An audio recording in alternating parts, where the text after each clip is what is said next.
Hey, Mama. Welcome back to Business, Babies, and Burnout, the unfiltered podcast for mamas building businesses without burning out. I'm Cece, a mama, digital business mentor, and burnout survivor. Today, we're talking about time management. And before you tune out because you've heard all the tips and tricks and hacks already, I want you to know this episode is not about doing more in less time.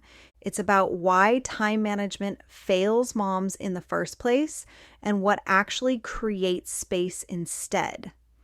Because if you've ever felt like no matter how organized you are, there is never enough time.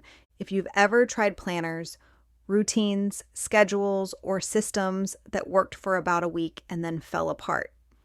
If you've ever blamed yourself for not managing your time better. This episode is for you, and I want to say this clearly right at the beginning. You do not have a time management problem. You have a capacity and load problem. And those are not the same thing. Time management advice is usually built for people who control most of their time. Moms do not, especially stay-at-home moms. Your time is shared, interrupted, fragmented, and often unpredictable. So when we try to apply traditional time management rules to motherhood, it doesn't just not work. It creates guilt because the system fails and we assume we did. Here is the first reason time management fails moms. Most time management advice assumes uninterrupted time, long blocks, deep focus, predictable schedules, but motherhood rarely offers that. Your time comes in pockets, in fragments, between needs, between tasks, between responsibilities. Trying to force long, uninterrupted work sessions into a life built on interruptions is exhausting, and it sets you up to feel behind before you even start. Another reason time management fails moms is because it ignores mental load. Mental load is invisible work. It's remembering, planning, anticipating, tracking. It's the constant background processing that never turns off.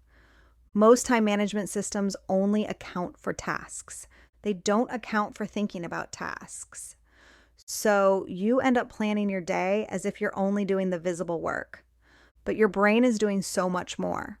That means your energy drains faster, your focus drops sooner, and your capacity is lower than the plan assumes.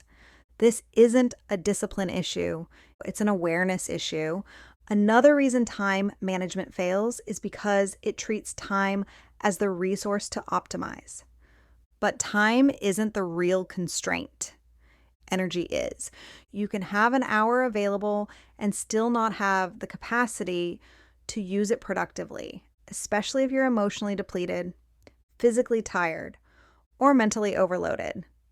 Time management tells you to fit more into your day. What actually helps is learning how to protect and replenish your energy, because energy determines what you can do with the time you have. Here's another truth we don't talk about enough. Most moms are already doing too much. So when time management advice tells you to add systems, routines, and strategies, it often just adds more to your plate. More tracking, more planning, more pressure. And the irony is that in trying to manage your time better, you actually create more work. That's why so many moms feel like productivity systems don't work for them. It's not because they're failing. It's because the system assumes you have margin. Most moms don't. So what actually creates space? Not more time, not perfect schedules, not stricter routines. Space is created through subtraction boundaries and realistic expectations. The first thing that creates space is subtracting unnecessary pressure. Ask yourself this question honestly. What am I trying to do because I think I should not, because it actually matters? Pressure often comes from comparison, from watching how other people structure their days, from assuming that success requires constant optimization. When you release borrowed expectations, you immediately create space. The second thing that creates space is setting boundaries around your energy. This might look like fewer commitments, shorter work windows, or saying no without over-explaining. Boundaries are not about controlling other people. They are about protecting your limited energy. Every yes costs something. When you choose your yeses intentionally, you create space for what actually matters. Another thing that creates space is working with your natural rhythms. Most time management advice ignores this. You are not meant to be productive all day. You have peaks and dips. You have moments of clarity and moments of fatigue. Instead of fighting this, work with it. Do thinking work when your brain is fresher. Do simpler tasks when energy is lower. You don't need more time. You need better alignment. Another way space is created is by letting go of the idea that everything needs to be done daily. Some things can be weekly, some can be bi-weekly, some can be seasonal. Daily expectations create pressure. Rhythms create relief. You are allowed to design a life that breathes. One of the biggest shifts that helps moms is moving from task-based planning to capacity-based planning. Instead of asking what needs to get done, ask how much can I realistically hold today? Some days that answer will be less. That does not mean you failed. It means you're paying attention. Capacity-based planning honors your humanity.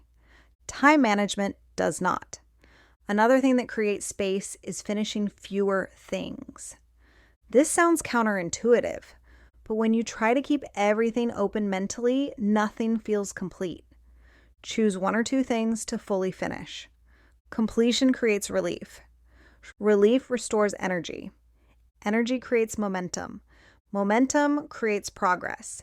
You do not need to manage every minute of your day. You need to create enough space to breathe, think, and recover. That is what allows you to show up consistently. Not hustle, not pressure, not perfection. If time feels tight right now, I want you to ask yourself this. Where is my energy leaking? What expectations am I carrying that don't fit my life? What would happen if I stopped trying to manage time and started protecting space? Space for rest, space for focus, space for margin. You don't need more hours. You need fewer demands and better support. And that is allowed. If you need help identifying what is draining your time and energy and learning how to create space that actually fits your life, there's a resource waiting for you inside the Balanced Mom Boss Hub. And if you love this episode, send it to a mama who needs to hear this. Talk soon, mama.